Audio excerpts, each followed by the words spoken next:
Assalamualaikum dan salam sejahtera. Saya Nur Alia Suhaila binti Suhaimi dari Sekolah Menengah Kebangsaan Darul Amahad 1, KA 4069.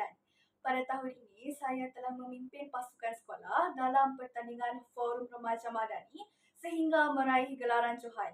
Sebagai pengerusi forum, tugas saya bukan sahaja mengendalikan perbincangan, tapi turut berperanan sebagai tulang belakang pasukan dalam memberikan semangat dan tunjuk ajar. Tidak dapat dinafikan, cabaran dan tekanan yang dihadapi bukan mudah. Namun berkat ilmu yang dimiliki, saya berjaya untuk kekal tenang dalam apa jua situasi. Kejayaan ini telah membuka mata murid lain untuk mencabar diri tampil ke hadapan dengan yakin.